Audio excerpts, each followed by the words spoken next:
Jadi sebelum ke situ, sebelum ke materi utamanya,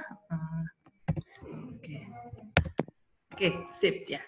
Pertama-tama saya perkenalkan diri dulu. Saya Irma Adrianti, biasa dipanggil Irma, atau kalau di Komunikasi 94 atau di dunia riset saya biasa dipanggil Ime, jadi nama dagangnya Ime gitu ya. Cuma bisa juga dipanggil Ima atau Irma, silakan apa aja boleh. Nah, saya adalah seorang profesional yang bergerak di bidang qualitative research. Jadi saya awalnya masuk di sekitar tahun 2002 itu masuk di dunia research agency. Kemudian setelah 5 tahun saya masuk ke kita bilangnya ada client set, sebuah perusahaan dan saya bekerja di bidang di departemen research-nya. Kemudian setelah tahun kelima saya di Axis Telekom, sekarang diakuisisi oleh XL ya. Kemudian setelah itu saya memberanikan diri untuk masuk ke dunia freelancing dan masih di research kualitatif. Jadi mungkin secara pastinya 7 tahun terakhir saya menekuni bidang riset kualitatif secara independen. Apa saja yang saya handle, apa saja yang saya lakukan, intinya ya sebenarnya sebagai researcher, tapi task yang saya lakukan tidak jauh beda dengan task yang saya handle ketika saya bekerja di research agency. Jadi saya bisa menghandle project research management. Terus kemudian saya juga sebagai moderator atau facilitator. Jadi moderator atau facilitator ini sebenarnya adalah orang yang bertanya kepada responden. Jadi skill ini yang jualan saya itu sebenarnya skill ini, skill bertanya kepada responden. Jadi facilitator supaya data yang diperoleh valid dan juga sesuai dengan objektif yang diinginkan oleh klien, gitu ya. Kemudian saya juga bisa menghandle, alhamdulillah bisa menghandle reporting atau analisis dari data kualitatif yang saya sudah diperoleh dari sebuah studi. Saya adalah alumni komunikasi FISIP UNER angkatan 94, udah lama banget. Kemudian saya juga alhamdulillah dapat kesempatan untuk mengambil S2 di University of Stirling, Skotlandia di Inggris. Mungkin agak nggak nyambung karena studi saya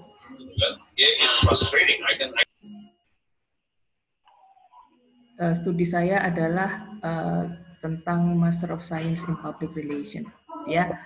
Oke, sip.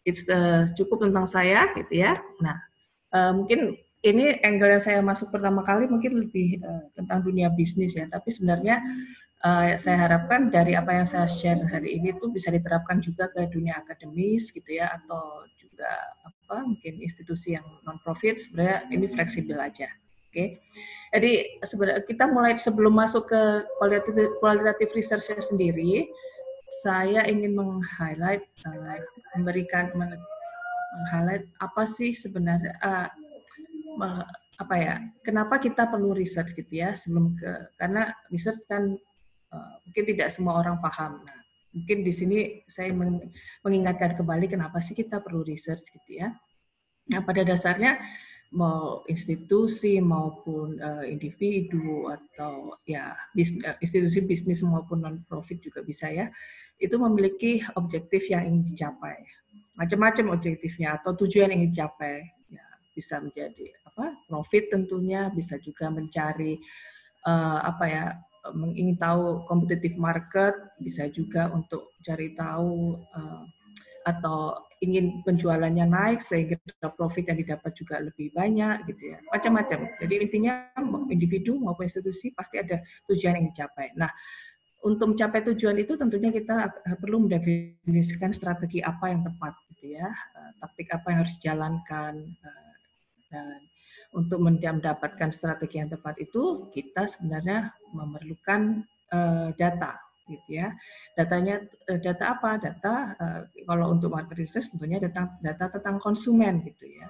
Kita perlu tahu apa sebenarnya yang dipikirkan oleh konsumen, apa yang dirasakan oleh konsumen, apa yang dialami oleh konsumen, sehingga jika kita mengetahui ini, tentunya kita dapat merumuskan strategi yang tepat, gitu ya. Sehingga kalau strateginya tepat, kita bisa mendeliver jobs yang diamanahkan kepada kita. Ya. Oke. Nah, beberapa quotes saya ingin sampaikan di sini bahwa kalau research terkesan memang sangat akademis, sebenarnya tidak juga, karena dari banyak yang klien saya handle, ternyata dunia bisnis terutama sudah sangat membutuhkan research. Jadi kalau seperti yang disampaikan di sini, marketing without data is like driving with your eyes closed. Jadi kita nggak bisa bergerak kalau nggak ada data. Nah, data datanya dari mana? Tentunya dari research gitu ya. Oke, research is what I'm doing when I don't know what I'm doing. Kalau kita nggak tahu harus bagaimana, then do research. Semoga nanti bisa lebih terarah, kita mendapatkan baseline untuk melakukan next step yang apa yang harus kita lakukan. Bill Gates juga bilang, your most unhappy customers are your greatest source of learning. Jadi dari mana kita bisa tahu customer kita happy atau tidak? Ya, tahunya dari research, dan ini merupakan data. So, data atau research is important. Oke, nah lalu bagaimana market research atau research sebenarnya ya dapat menyediakan data untuk Anda? Nah, secara umum mungkin teman-teman sudah banyak kenal ya, kita kenal dua pendekatan atau dua metodologi, yaitu di research, yaitu kuantitatif dan kualitatif. Nah, kalau kuantitatif jelas kita bicara jelas yang mungkin banyak yang sering kita kenal mungkin lebih banyak kuantitatif ya, kualitatif kurang populer. Nah, masalahnya bukan sebenarnya mana lebih baik, kuantitatif atau kualitatif, atau mana lebih benar, mana lebih tepat, mana lebih oke gitu ya, kuantitatif atau kualitatif. Sebenarnya bukan masalah, bukan itu. Tapi the right methodology will help you get the intended data that you want. Jadi yang lebih tepatnya adalah kalau metodologi kita tepat, kita akan mendapatkan data yang kita perlukan. Jadi sekali lagi bukan masalah benar atau salah, tapi pendekatan mana yang tepat sehingga data yang Anda butuhkan bisa didapatkan. Ya, oke. Nah, kemudian kita mau melihat sedikit perbedaannya ya. Kalau tadi saya bilang memang metode yang yang banyak dikenal oleh masyarakat, mungkin terutama di Indonesia ya, masih berupa kuantitatif ya. Karena kuantitatif itu ya banyak kayak misalnya banyak mungkin bisa dibilang relatif lebih familiar atau lebih mudah ya, karena toolsnya juga sudah tersedia gitu ya secara online, bisa dibikin sendiri, dan mungkin lebih eksekusinya mungkin juga lebih gampang gitu ya. Jadi kuantitatif ini yang banyak dibilang oleh masyarakat kita survei. Jadi kalau ditanya, oh lagi bikin apa Mbak? Bikin survei gitu ya. Ini disebut metode kuantitatif ya. Jadi kalau kuantitatif itu memang karena dia berdasarkan angka, datanya dia saja berupa angka, jadi sebenarnya memang dia relatif lebih mudah untuk dipahami karena datanya straightforward ya, jadi tidak langsung bisa kebaca, kasarannya begitu ya. Kuantitatif sendiri fungsinya adalah untuk mereconfirm hipotesis. Jadi misalnya sudah ada hipotesis apa, pengen dipertajam hasilnya, nah bisa dilakukan melalui metode kuantitatif gitu ya. Nah, kuantitatif juga melibatkan sampel yang cenderung lebih besar gitu ya, sehingga kita bisa melihat data yang muncul ini representatif atau tidak. Kemudian datanya diperoleh melalui pertanyaan-pertanyaan yang bersifat close-ended, yang mungkin istilahnya apa ya, multiple choice, jadi sudah ada jawaban yang tersaji di pertanyaan yang disampaikan. Kuantitatif memang cenderung objektif gitu ya, karena berdasarkan angka itu tadi. Tapi bisa jadi kuantitatif ini cenderung kaku dan kurang fleksibel gitu ya. Karena itu tadi mungkin lebih ke pertanyaannya memang apa ya, sudah cenderung berupa close ended gitu ya, sudah tersaji sehingga ya jawabannya apa yang ada di situ itulah yang mereka harus pilih gitu ya, atau responden harus pilih gitu ya. Nah, yang perlu saya sampaikan di sini adalah bahwa sebenarnya perlu diingat bahwa sekali lagi bukan masalah benar atau salahnya atau mana yang lebih oke gitu ya, tapi mana yang lebih tepat gitu. Idealnya sebenarnya sebelum melakukan studi kuantitatif, idealnya adalah dilakukan studi kualitatif terlebih dahulu gitu ya. Jadi kecuali jika teman-teman sudah pernah punya data sebelumnya, artinya kuantitatif study ini mengulang dari studi yang sebelumnya. Contohnya adalah katakanlah seperti ini, misalnya tracking study itu misalnya sudah pernah dilakukan di tahun lalu, kemudian mau dikonfirm lagi, jadi atribut atau komponen yang diuji itu adalah sama, kuantitatif bisa dilakukan, gitu ya. Lalu bagaimana dengan kualitatif? Kalau kualitatif ini saya aja waktu menekuni dunia ini juga masih terkaget-kaget, sebenarnya benda apa sih gitu ya. Jadi kualitatif itu akan membawa Anda itu go beyond the facts. Kenapa? Karena metode ini mungkin cenderung tidak terkesan empiris atau buktinya nyata gitu ya, karena memang sifatnya deskriptif. Data yang dihasilkan pun deskriptif gitu ya, karena dia berfungsi untuk men-create hypothesis or ideas. Jadi kalau kita masih ngeblank, masih belum tahu apa yang harus dilakukan, sebenarnya kualitatif adalah metode yang paling tepat gitu ya. Data yang disimpulkan berdasarkan opini dan pengalaman. Jadi apa yang dirasakan oleh responden, konsumen itu bisa kita anggap juga sebagai data, gitu ya. Apa ceritanya konsumen itu kita bisa anggap sebagai data. Sampelnya atau responden yang direkrut cenderung lebih kecil, makanya sering dipertanyakan, ini representatif nggak sih kualitatif ini, gitu ya. Nah,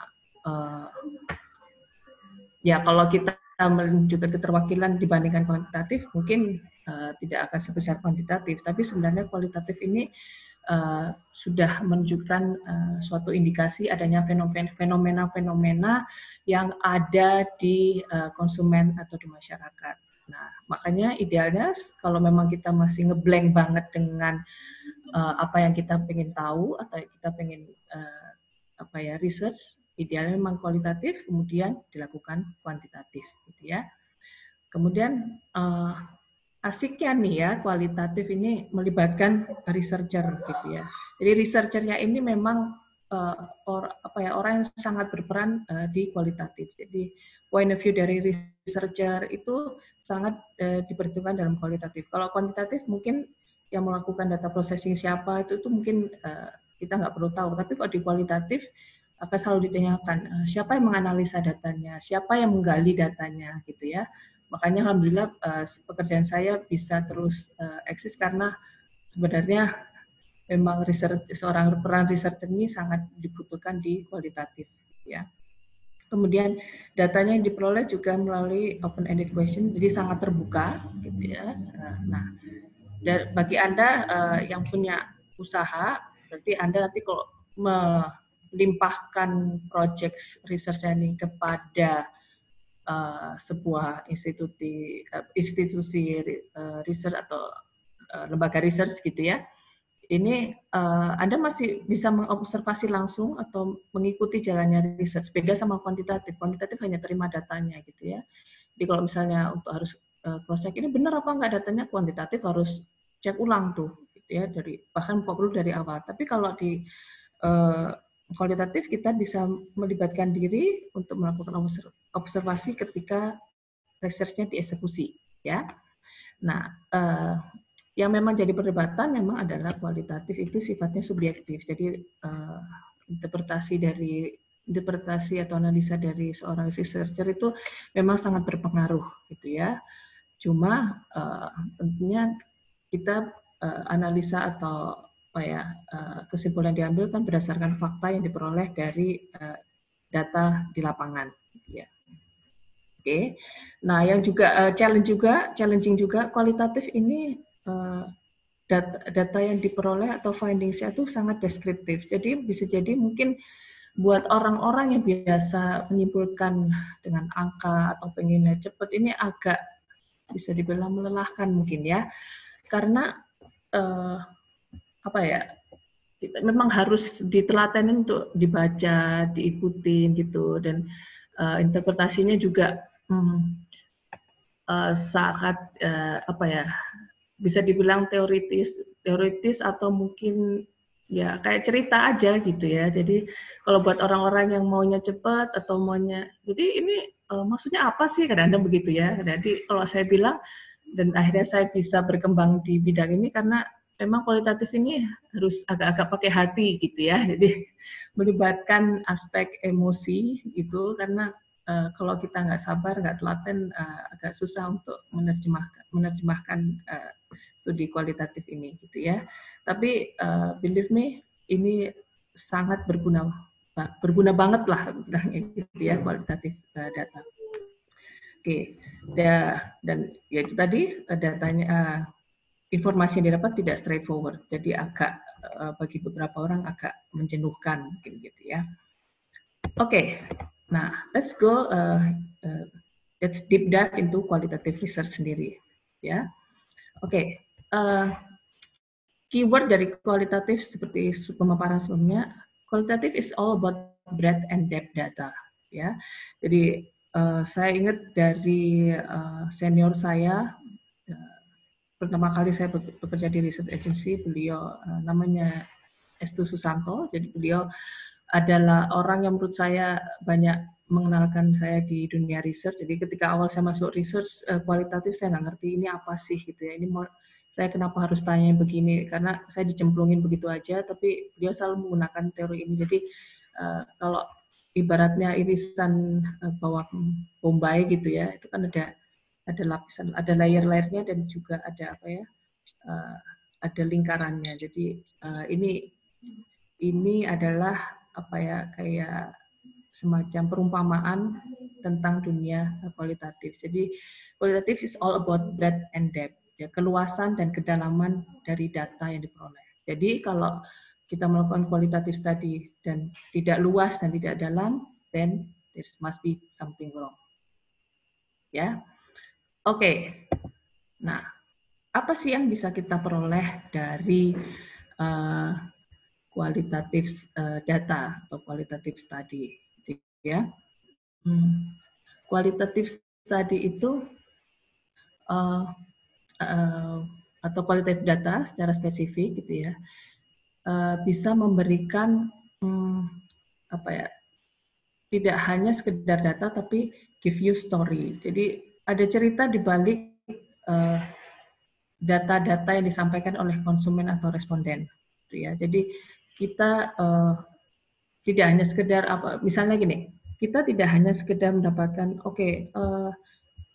kalau di kuantitatif kan bisa 50% orang menggunakan laptop merek let's say Hewlett Packard gitu ya.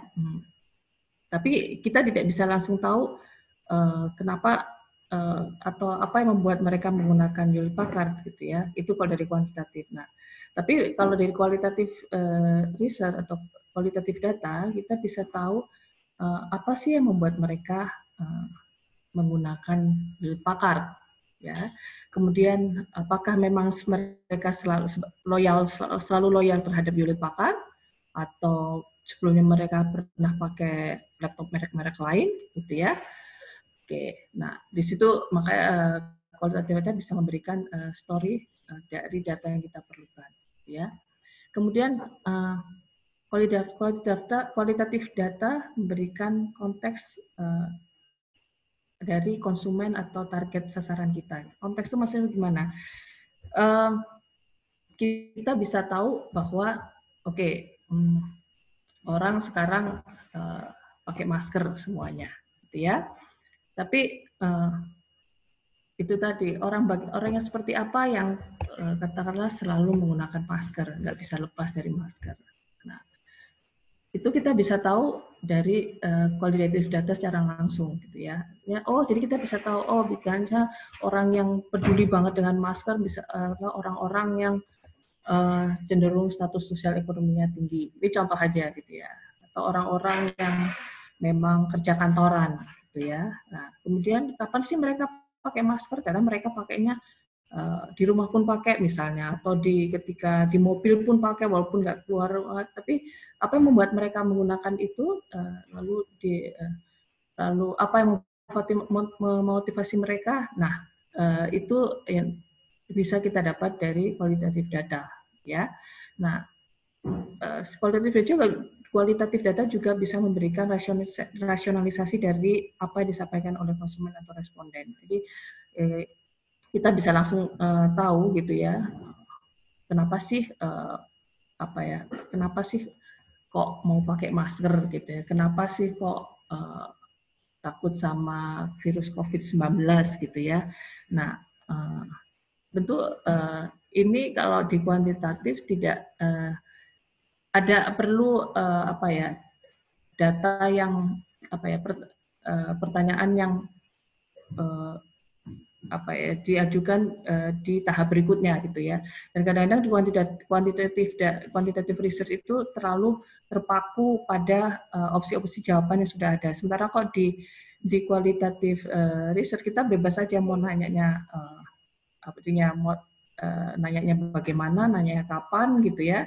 Nah, kita bisa langsung dapat rasionalisasi dari jawaban responden atau konsumen. Jadi kalau data kita bisa yang kita dapat kita tahu konteksnya, kita tahu story-nya, kita tahu rasionalisasinya, impact-nya apa sih, gitu ya. Jadi perspektif kita terhadap konsumen itu yang kita dapat itu secara implisit dan eksplisit. Artinya gini, banyak hal yang karena kalau ada hal-hal yang tidak bisa disampaikan secara verbal oleh konsumen atau target sasaran kita. Nah, kalau di kualitatif data kita bisa tahu nih, kita bisa menyambungkan antara kenapa dia menyampaikan jawabannya seperti ini. Nah, kita bisa tahu, kita bisa sambungkan dengan background dia, terus historis pendidikannya mungkin, latar belakang keluarganya, sehingga yang kita dapat itu kita lebih komprehensif. Kita dapat memahami konsumen secara lebih holistik, dan diharapkan tentunya kita bisa membidik mereka dengan lebih tepat, lebih jitu, istilahnya lebih tepat sasaran, gitu ya. Atau bagaimana mengakses mereka itu bisa kita lakukan dengan data kualitatif, ya. Oke. Bagaimana sih qualitative research itu dilakukan, ya? Yang paling sering dilakukan adalah melalui focus group discussion, ya. Nah, mungkin teman-teman cukup familiar dengan ini, atau saya nggak tahu, mungkin banyak lebih familiar itu adalah in-depth interviews, ya, gitu ya. Tapi kalau kami yang sudah sering menggeluti studi atau pernah bekerja di bidang riset, focus group discussion, in-depth interview ini adalah teknik-teknik yang paling sering digunakan, gitu ya. Nah, kalau untuk yang fokus group discussion ini beda ya sama FGD yang dilakukan oleh institusi pemerintahan, gitu ya. Saya beberapa kali datang ke sesi FGD, gitu ya, dibilangnya diundang FGD di institusi pemerintahan, ternyata FGD-nya beda banget dengan yang kita lakukan, gitu ya. Karena yang kita lakukan di qualitative research, responden yang diundang tuh sebenarnya nggak boleh tahu siapa yang mengundang. Artinya kita punya klien, kita tidak boleh menyampaikan kita mengatasnamakan klien X, gitu ya, karena untuk menjaga netralitas atau kenaturalan data yang disampaikan oleh konsumen. Sehingga kalau dikasih tahu, oh ini tentang klien X nih, dikhawatirkan jawabannya nanti akan cenderung Kalau dia memang membela si brand X ini, jawabannya akan cenderung positif-positif terus. Atau kalau dia against merek X ini, dia akan cenderung negatif terus. Sehingga intinya ya kita nggak akan dapat apa yang kita mau gitu ya. Oke, nah balik lagi mengenai teknik yang dilakukan, yang paling umum memang fokus group discussion sama in-depth interview. Tentu saja ini idealnya memang dilakukan secara face to face, tapi akhir-akhir ini sejak 2 bulan terakhir ini research agency banyak menggalakkan secara online via Zoom, ada juga via WhatsApp dan berbagai macam platform online video conference ya, gitu ya. Nah, fokus group discussion ini keunggulannya adalah kita bisa mendapatkan data secara kolektif, sekaligus bisa mendapatkan perspektif individual dari para peserta fokus group discussion-nya. Gitu. Nah, kelebihan ini memang cocok buat orang Indonesia mungkin ya, karena orang Indonesia dengan prinsip kita adalah kolektif society gitu ya, sehingga kalau dilakukan grup diskusi mungkin lebih mudah bagi individu, lebih nyaman buat para individu untuk menyampaikan pendapatnya. Cuma sayangnya kadang-kadang kalau lewat FGD ini jawabannya satu orang pada ngikut sebelahnya gitu ya. Jadi itulah ya, skill dari moderatornya yang skill keterampilan menghandle dinamika grupnya ini diperlukan yang harus dikuasai oleh seorang moderator gitu ya. Kemudian in-depth interviews ini biasanya dilakukan untuk mencari tahu terutama isu-isu yang sensitif. Jadi misalnya studi tentang kontrasepsi atau bisa jadi political views gitu ya, itu bisa dilakukan melalui in-depth interviews. Kalau buat orang Indonesia ini agak berat ya, karena orang Indonesia kadang-kadang nggak pede untuk menyampaikan pendapatnya, apalagi kalau ditanya satu-satu begini. Jadi dan tugas seorang moderator untuk menghandle in-depth interview juga lebih berat gitu ya. Oke, observasi juga bisa dilakukan gitu ya. Walaupun sebenarnya masih ada beberapa hal teknik-teknik yang dilakukan di qualitative research, tapi ini tiga yang sering dilakukan gitu ya. Kalau observasi untuk keperluan bisnis mungkin memang lebih jarang ya, karena observasi cenderung costingnya lebih mahal gitu, lebih tidak tertebak. Jadi beberapa lebih banyak klien untuk cenderung masih belum fit into this kind of teknik gitu. Oke, berikutnya. Nah, di sini karena tadi saya bilang di awalnya sebenarnya saya lebih suka bilang ini adalah sesi sharing gitu ya. Nah, saya mau menyampaikan beberapa contoh riset kualitatif yang dilakukan gitu ya. Jadi sekali lagi perlu saya ingatkan bukan masalah benar atau salah tentang metodologi yang dipakai, tapi metodologi yang tepat untuk dipakai seperti apa. Nah, di sini saya mau menyampaikan contohnya. Jadi kalau untuk hal-hal misalnya tentang kita memperkenalkan produk baru kepada konsumen, gitu ya. Kita pengen tahu potensinya ini menarik apa enggak. Ini produk kira-kira bakal ada potensi mau dibeli enggak sama konsumen. Nah, akan lebih tepat untuk menggunakan riset kualitatif, gitu ya. Atau mungkin di pemerintahan kita mau meluncurkan sebuah program gitu ya, atau campaign. Nah, sebelum campaign-nya diluncurkan, ada beberapa alternatif ide kan, nah bisa dites melalui qualitative research gitu. Nah, kemudian yang sekarang di mana dunia aplikasi, dunia digital makin marak gitu ya, qualitative research diperlukan untuk mengetahui user experience study gitu ya. Jadi beberapa kali saya menghandle studi tentang aplikasi. Jadi kira-kira aplikasinya ini menarik apa enggak, kemudian kalau masih dalam bentuk konsep ya, aplikasinya menarik apa enggak, aplikasinya ini kira-kira mudah digunakan atau enggak gitu ya. Nah, itu bisa dilakukan dengan qualitative research.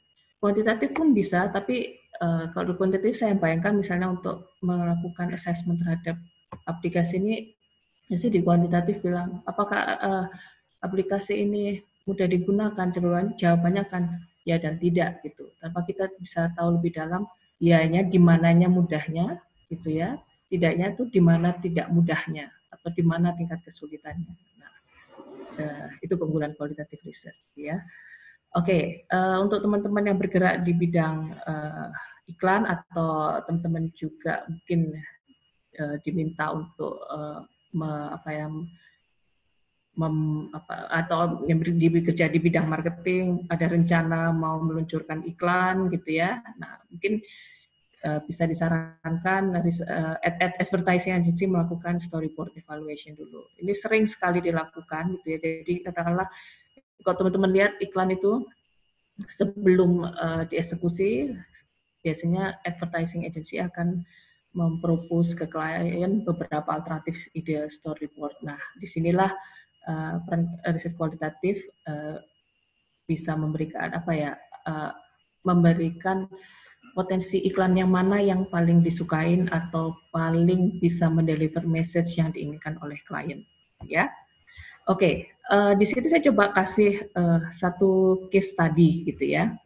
Nah, ini tentang let's say consumer behavior towards fast food consumption. Kita pengen tahu, ini contoh kasar aja ya, tentang konsumsi fast food, ya, behavior konsumen terhadap konsumsi fast food itu seperti apa sih gitu ya. Katakanlah ada sebuah fast food company mengalami penurunan penjualan di tahun 2019 gitu ya. Nah, di tahun 2020 ini, walaupun lewat gitu ya, ketika di awal tahun dia harus merumuskan strategi apa sih yang harus dilakukan supaya penjualannya di 2020 ini atau tahun-tahun berikutnya lebih meningkat gitu ya. Nah, oleh karena itu si perusahaan fast food ini pengen tahu sebenarnya behavior konsumen terhadap konsumsi fast food di 2019 itu seperti apa sih gitu ya. Nah, kembali lagi prinsip kualitatif adalah breadth and depth. Kalau di sini saya kasih contohnya, ini contoh singkatnya aja ya. Kalau di qualitative research kita bisa langsung tahu, kalau kita hanya memang judulnya behavior. Nah, di kualitatif kita bisa langsung tahu kalau behavior itu terkait apa aja sih. Pertama, kita bisa langsung tahu tentang pattern atau pola-pola konsumsi fast food, ya. Nah, pola-pola konsumsi fast food ini kalau kita mau ambil aspek kedalamannya, breadth-nya tadi itu bisa mencakup frekuensinya, di mana mereka makan atau brand-brand fast food apa gitu ya, dengan siapa mereka makan, terus nanti berikutnya bisa lebih dalam lagi, menu-menu apa yang cenderung mereka pilih gitu ya. Nah, ini sudah langsung ketahuan nih gitu kalau di qualitative research, sedalam apa kita bisa gali. Padahal judulnya cuma consumer behavior ya, towards fast food consumption. Terus di studi ini kita bisa tahu juga tren makanan di 2019 gitu ya. Terus bagaimana ini mempengaruhi behavior si konsumen. Katakanlah mungkin 2019 banyak konsumsi walaupun ini fast food ya, tapi ternyata munculnya minuman boba, kopi-kopian gitu ya, ini ternyata mempengaruhi konsumsi dari fast food, sehingga no wonder kalau salesnya turun gitu ya. Saya juga pernah melakukan sebuah studi untuk satu fast food chain gitu ya. Ini fast food chain lokal. Jadi sangat menarik studinya waktu itu. Jadi dia sebenarnya pengen tahu kapan konsumen itu akhirnya atau bagaimana sih konsumen itu bisa menentukan akhirnya saya mau makan di satu tempat X gitu ya, atau satu resto ini gitu ya. Jadi si klien tuh kayak ingin tahu journey dari keputusan konsumen. Nah, itu tugas saya sebagai moderator harus mendapatkan secara detail momen apa ketika dia berniat untuk pergi ke pergi makan di luar gitu ya. Kemudian diurutkan tuh perjalanannya ketika itu dari pagi saya mau ngapain aja. Terus apakah dia mampir beli makan, apakah dia juga dengan siapa perginya. Nah, dan rupanya dari yang menariknya dari hasil studinya adalah konsumen dengan banyaknya pilihan yang dihadapi konsumen sekarang, dia banyak sekali distraction gitu ya. Itu tadi sebelum niatnya memang dari rumah pengen ke sebuah restoran X, tapi tengah jalan ternyata ada macet, membuat dia harus mampir ke tempat kopi, terus mungkin dia lapar mendadak, dia harus beli gorengan di tukang gorengan tengah jalan. Akhirnya sampai tempatnya mungkin dia jadi berubah pikiran gitu. Nggak jadi makan. Nah, nggak masuk tuh. Nanti kan nggak terjadi penjualan bagi si restoran ini gitu ya. Jadi itu contoh-contoh yang menarik dari studi kualitatif. Sangat menarik ya. Oke, nah balik lagi ke sini ke fast food restoran. Nah, kita juga bisa tahu nih referensi konsumen terhadap fast food itu brand yang mana sih gitu ya. Karena kita tahu misalnya AW rame nih AW gitu ya, atau apa nih Richeese Factory rame sih, tapi itu kan kelihatannya aja gitu ya. Tapi sebenarnya ada hal-hal yang persepsi konsumen, ada ya sesuatu yang hidden dari konsumen yang mungkin tidak terlihat. Nah, disitulah peran kualitatif bisa memberikan fakta-fakta secara dari hal-hal yang tersembunyi itu, gitu ya. Oke, kemudian kita bisa mencari tahu juga. Jadi sebenarnya kalau ada fast food restoran, apa sih yang diharapkan oleh konsumen, gitu ya? Ini gunanya apa? Jadi kita bisa mengambil aspek-aspek, jika konsumen sudah menyampaikan harapannya, kita bisa mengambil aspek-aspek harapan itu untuk diformulasikan menjadi strategi marketingnya misalnya, atau strategi penjualannya gitu ya. Oke, let's say misalnya lebih sering promo dong gitu ya. Promonya promo yang bagaimana? Promo di digital kah, atau promo lewat poster, atau bagaimana? Nah, itu kita bisa dapat dari kualitatif riset atau dari data kualitatif. Oke, sorry Mas Irfan, ini saya udah berapa lama nih ya? Saya ngoceh aja dari tadi gitu ya, nggak tahu nih. Ya, 5 menit lagi Mbak. Oh, 5 menit lagi ya, masih bisa ya? Oke, ya. Oke, nah karena melihat ada yang mungkin teman-teman dari akademik juga gitu ya, mungkin kalau akademik agak beda kali ya sama riset untuk dalam arti gini, ketika terutama pakemnya agak beda gitu ya dalam melakukan studi kualitatif. Tapi di sini saya coba menyampaikan prinsip-prinsip dasar gitu ya, research kualitatif yang kalau kita ingin melakukannya gitu ya. Memang idealnya sebenarnya research kualitatif ya dilakukan oleh kita berikan aja lah itu tugasnya sama research agency atau ya freelancer seperti saya jualan ya. Oke, jadi tapi ini intinya mungkin kalau teman-teman di akademis ya secara desain dan sebagainya, secara teori dan sebagainya sudah unggul lah, sudah jagonya di situ ya. Tapi mungkin yang saya bisa bantu untuk secara akademis adalah bagaimana sih supaya datanya itu kaya, bagaimana sih supaya datanya itu berkembang gitu ya. Nah mungkin kalau tidak bisa tersampaikan lewat slide, nanti kita bisa lewat obrolan juga gitu ya. Nah di sini saya coba merumuskan apa yang bisa saya bantu untuk teman-teman akademik maupun yang mereka berkecimpung di dunia non akademik gitu ya. Yang paling penting adalah plan and design the study gitu ya. Keep it simple and be specific. Jadi semakin simple, semakin spesifik, itu akan semakin baik gitu ya. Karena gini, kualitatif itu nanti kan memang sudah basicnya sudah breadth and depth itu tadi. Jadi kita bisa mengembangkan. Jadi semakin spesifik, semakin simple itu akan baik. Jadi nggak usah khawatir. Kita bisa menggali sedalam-dalamnya kok dari kualitatif ini. Supaya kalau kalau tidak fokus, tidak tidak spesifik, nanti justru kemana-mana, justru kita yang malah nggak objektif kita justru tidak terjawab gitu ya. Jadi fokus on the objective that you want to achieve. Oke. Nah, kalau plan dan studinya sudah didesain sedemikian rupa, sesimpel mungkin, sespesifik mungkin gitu ya. Kemudian, nah kita pada saat eksekusi gitu ya, kita harus apa ya, prinsip dasar yang kita ada di kepala itu kita explore aja, kita harus curious, jangan puas dengan apa yang sudah didapat atau jawaban-jawaban respon yang sudah didapat. Katakanlah gini, Mbak, contohnya nih Mbak, apa sih yang bikin Mbak pakai shampoo merek X gitu ya? Ya bagus aja, merek X bagus, selesai gitu. Nggak bisa itu. Kalau di kualitatif ya harus penasaran apa sih bagusnya seperti apa gitu ya. Nah, oh ya bagus aja, soalnya saya cocok. Udah biasanya kalau riset awal-awal kok udah cocok ini udah bikin keringet ini. Cocok tuh gimana? Cocok gimana? Udah cocok. Menggali cocok ini, cocok itu karena sangat relatif. Jadi curious, cocok itu ingat buat saya dan dia itu beda.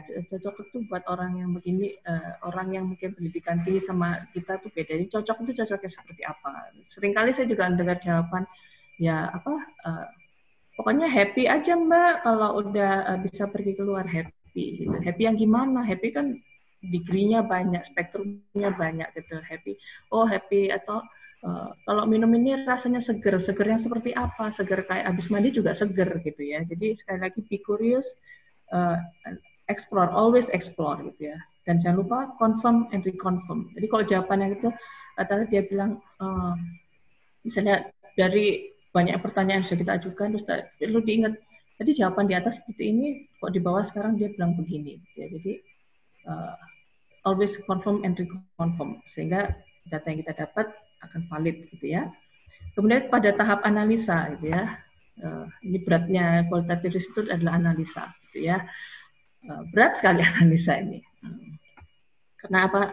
Itu tadi datanya banyak, deskriptif, jadi perlu apa ya? Perlu kita sudah punya data banyak, kita perlu organisasikan gitu ya. Diorganize dulu datanya, kemudian kita lakukan analisa. Intinya prinsip utamanya adalah get the major opinion gitu ya. Tapi jangan lupakan pendapat-pendapat atau opini yang sifatnya minor gitu. Karena di situ bisa jadi ada hal-hal yang menarik gitu. Atau mungkin sebenarnya dia juga ingin menyampaikan hal yang sama dengan yang suara-suara mayoritas itu tadi, ya. Oke, jadi misalnya dari 6 responden jawabnya sama semua, kita sorry, misalnya di FGD ada 6 responden, 5 orang jawabannya sama semua, tapi yang satu beda sendiri. Nah, kita perlu tahu juga itu kenapa dia berbeda, apa alasannya, dan dia dari latar belakang seperti apa, ya. Oke, nah ini tadi saya dadakan tambahan slide ini, gitu ya. Sebenarnya challenge-nya di qualitative research adalah memang collecting the data. Seperti tadi saya bilang, mungkin kalau teman-teman untuk keperluan research akademik, beberapa kali saya ngobrol dengan teman-teman yang ketika melakukan research untuk skripsi atau untuk tesis S2 ataupun S3. Kadang-kadang ini kendala mereka, tapi nggak tahu ya, mudah-mudahan ini, saya rasa teman-teman yang ambil S2 atau S1, S3 di sini udah jagoan gitu ya. Cuma kalau mungkin ini bisa membantu gitu ya. Jadi kalau kami di dunia riset kualitatif, karena memang sudah dari sononya datanya itu tidak straight atau informasinya tidak straightforward, oleh karena itu sebelum kita eksekusi risetnya, kita harus mengorganize pertanyaannya gitu ya. Nah, seringkali ini kita sebut sebagai discussion guide atau interview guide gitu ya. Mungkin kalau di akademik bilangnya kurang pertanyaan kali ya. Nah, di sini sangat membantu sekali untuk seorang moderator atau fasilitator untuk membantu. Nah, panduan ini bukan pertanyaan yang harus diajukan. Artinya ini hanya sebagai panduan. Artinya poin-poinnya harus tercover dalam ketika kita melakukan eksekusi research kualitatif, gitu ya. Ini kunci sebenarnya, karena kalau nggak ada ini, kita bisa ketika kita bertanya pada konsumen, kita bisa kemana-mana, jadi nggak fokus. Prinsipnya apa? Ketika mengorganize questions, research question untuk kualitatif, stick to the objective. Sekali lagi panduannya objektifnya. Jadi kalau kita mau bertanya tentang behavior, ya stick to behavior. Jangan tanya tentang apa misalnya tentang kalau iklan mungkin masih saya, tapi tentang hal yang jauh berbeda dari itu, gitu ya. Kemudian kita juga perlu mengalokasi waktu karena waktu responden juga terbatas, gitu ya, dan juga menghindari kejenuhan. Terus give the biggest portion on the main things that you want to obtain. Jadi porsi terbesarnya, misalnya kita lagi mau mengevaluasi iklan, ya porsi terbesarnya pertanyaan ada di tentang iklan itu, gitu ya. Nah, kemudian ini asking question, gitu ya. Ini kunci banget di kualitatif atau di research sebenarnya. Sering saya temuin ketika bertanya itu cara bertanyanya nggak tepat, sehingga data yang kita dapat itu juga kayaknya gitu-gitu aja, gitu ya. Jadi ada beberapa tips dari saya, mungkin bisa digunakan bahasa yang lebih consumer friendly, gitu ya. Artinya pakai istilah bahasa sehari-hari. Makanya jangan ngikutin panduannya gitu, karena panduan bisa jadi bahasanya baku. Kalau kita lihat di kuantitatif ya, mungkin di kuesioner kuantitatif kan seringkali bahasanya itu kaku banget. Nah, apakah yang Anda pikirkan, bagaimanakah pendapat Anda? Jadi jangan tanya begitu, tapi gunakan bahasa sehari-hari. Menurut Bapak, Ibu gimana nih? Pendapatnya bagaimana nih? Jadi kalau kita nyaman, tentu responden atau konsumen juga bisa mendapatkan mengetahui apa yang kita maksud, gitu ya. Dan know what you ask gitu. Kadang kita tuh bertanya tapi nggak tahu sebenarnya jawabannya itu yang diharapkan apa gitu. Jadi pertanyaan itu bikin bulat aja, gitu ya. Jadi ini harus dihindarin, gitu ya. Kemudian prinsip utamanya di kualitatif adalah let the answer comes out naturally, gitu ya. Be prepared on the unexpected answer. Jangan mengarahkan, ini ada di poin berikutnya, do not lead the answer, use the project technique whenever needed, gitu ya. Jadi jawaban itu harus keluar secara natural, sebisa mungkin keluar dari mulut responden, gitu ya. Tapi kita tidak boleh leading. Leading itu bagaimana? Misalnya gini, jadi menurut Bapak motor Yamaha itu bagus ya? Jawabannya akan kukunci, ya atau tidak, gitu. Itu harus dihindari, gitu. Atau suka ya sama merek ini, itu nggak boleh. Jadi di pertanyaannya diformulasikan supaya jawabannya jadi banyak. Kalau kita bertanya, apa sih yang bikin Bapak atau Ibu lebih memilih motor Yamaha? Padahal kan ada merek-merek lain di pasaran. Dan demikian customer akan cerita lebih banyak, gitu ya. Oke, sehingga depth-nya tadi kita dapat. Kalau perlu menggunakan projective teknik. Projective teknik itu hal-hal yang sifatnya itu tadi tidak sulit disampaikan. Gitu.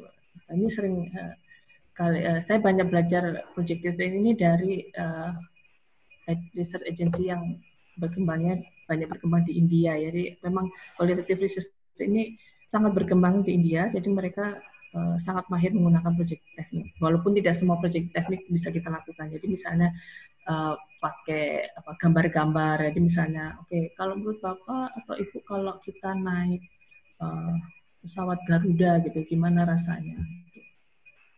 Ya enak aja, aman aja gitu ya. Tapi kita pengen tahu spektrum amannya seperti apa atau nyamannya seperti apa. Bisa dibantu dengan gambar-gambar. Gitu ya. Itu salah satu project teknik ya. Dan expand your question gitu ya. Lakukan probing. Gitu ya. Jadi sekali lagi jangan puas dengan jawabannya. Di probing itu kalau kita mau nanya tentang behavior, kita sudah tahu behavior itu bisa terkait dengan frekuensi, seberapa sering dia melakukan kegiatan tersebut, dengan siapa dan sebagainya. Get much details as much detail as possible ya. Jadi sekali lagi jangan puas dengan jawaban yang disampaikan. So itu sih Mas Irfan dari saya ya. Udah lebih ya waktunya ya.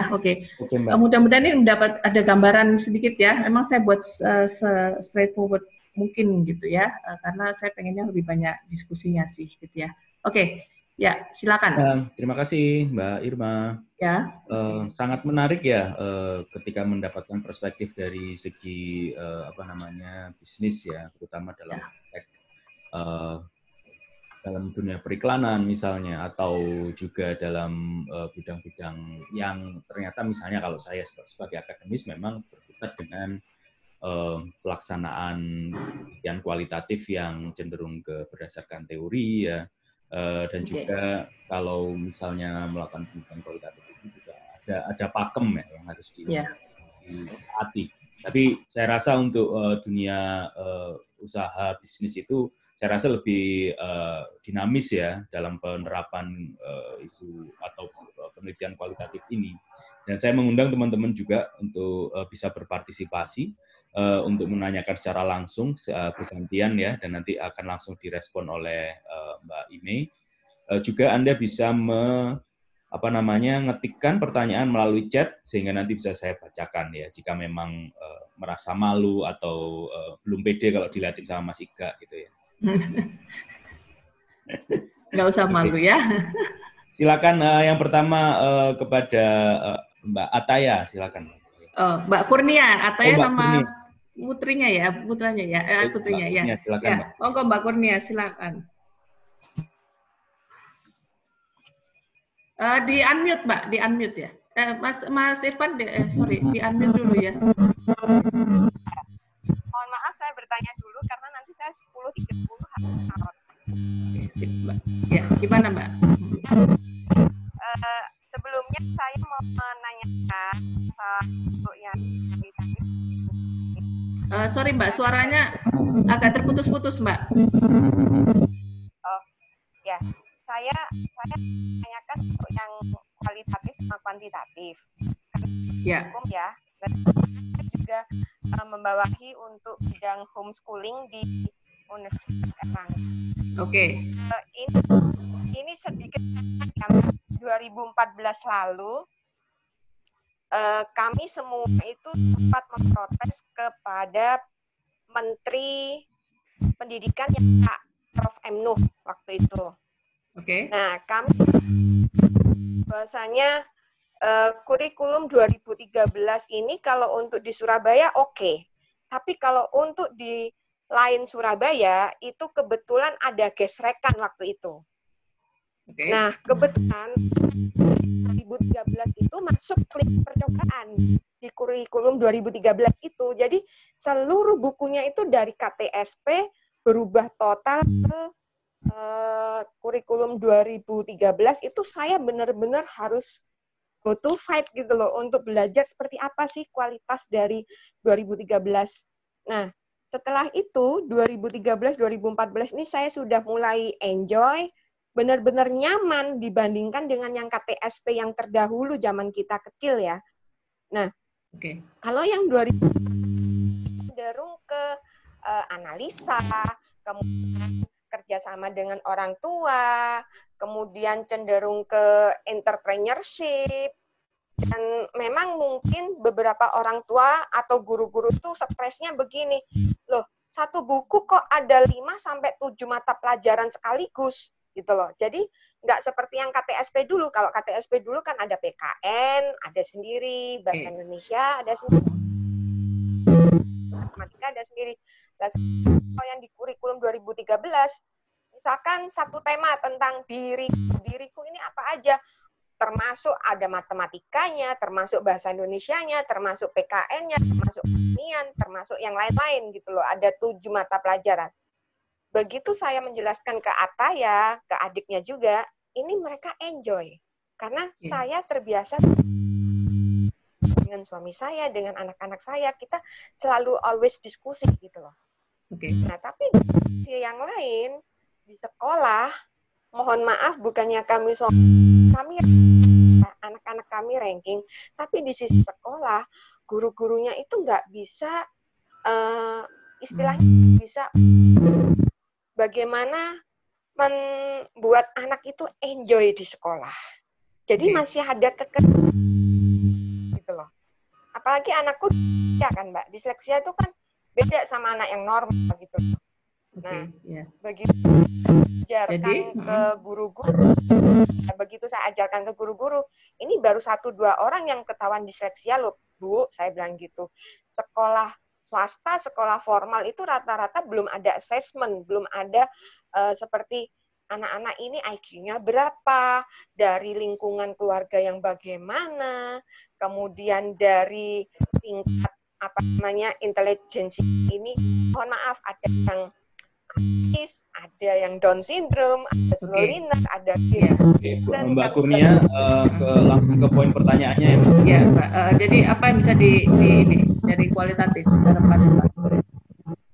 Dari kualitatif ini saya harus seperti apa belum menjelaskan ke banyak orang bahwasanya di COVID-19 ini seluruh sekolah di rumah. Sementara kami yang homeschooling ini nggak terima kalau kita nih dikatakan sekolah yang dirumahkan gitu. Kita homeschooling yang independen karena Permendikbudnya sudah ada dari Prof. Anis. Ya, jadi Mbak berharap dari pendekatan kualitatifnya atau lebih bisa menyajikan data kualitatifnya atau bagaimana Mbak? Ya, data kualitatifnya bahwasanya kita ini bukan, mohon maaf ya, bukan independen homeschooling yang radikal seperti orang yang mengatakan hal yang negatif atas kami gitu loh. Tapi kami mengerti bahwasanya karakter anak-anak itu beda-beda gitu loh Mbak. Oke, nah jadi gitu, orang Mbak sudah pernah mencoba memperkenalkan konsepnya nggak Mbak? Udah sering kali, bahkan saya sering kali di add gitu ya kalau ada Zoom gitu tentang parenting dan sebagainya, saya sempat undang gitu loh. Bahwasanya kalau homeschooling itu bukan sekolah yang dirumahkan, tapi sekolah itu ada di rumah sendiri. Orang tuanya itu kepala sekolahnya, gurunya, kemudian kalau gitu apakah pernah dilakukan riset kecil-kecilan gitu ya? Apakah dengan konsep itu bagaimana respon mereka? Mungkin bisa berangkat dari situ kali Mbak. Artinya Mbak coba dari yang Mbak sudah sampaikan itu, apa sih yang mereka pahami? Jangan-jangan pemahaman mereka dengan Mbak bisa jadi beda. Halo, Mbak. Ya, selama 2013, 2014 sampai sekarang kami sudah ada di tasnya Kak Seto ya, LPAI. Kita sudah fight di situ gitu loh. Tapi untuk yang ke bawah, ke sekolah-sekolah, kemudian ke guru-gurunya, yang awam apa itu parenting bonding, apa itu hipnotis, ngejat itu radikal. Sorry Mbak Kurnia, ini memang suaranya agak putus-putus, tapi saya coba menangkap maksudnya ya. Jadi gini, kalau memang ada beberapa studi kasus yang saya handle dengan klien bahwa itu perlunya melakukan konsep cek gitu ya, konsep cek itu perlunya di situ. Konsep cek itu diperlukan, katakanlah konsep yang Mbak jual ini sebuah produk gitu. Nah, sebelum produknya ini diproduksi atau dieksekusi, kan kita perlu tahu dulu kira-kira kalau konsepnya seperti ini diterima apa enggak gitu. Nah, atau sepaham enggak konsumen itu atau target sasaran itu dengan maksud kita gitu. Nah, mungkin Mbak bisa rumuskan aja. Memang sekali lagi idealnya qualitative research ini dilakukan oleh lembaga riset karena memang mereka sudah spesialis di bidangnya gitu ya. Tapi karena ini sifatnya saya sharing, sebenarnya bisa kok dilakukan sendiri secara level kecil-kecilan. Artinya gini, paling enggak untuk memenuhi rasa penasaran kita gitu ya. Mbak bisa rumuskan aja konsepnya itu. Kalau yang dilakukan oleh dunia bisnis untuk sebuah produk, biasanya dia akan bikin namanya konsepnya itu berupa tulisan. Jadi produknya itu belum ada, jadi hanya berupa tulisan, dideskripsikan bahwa ada sebuah perusahaan ini akan ada sebuah produk X dengan manfaat begini.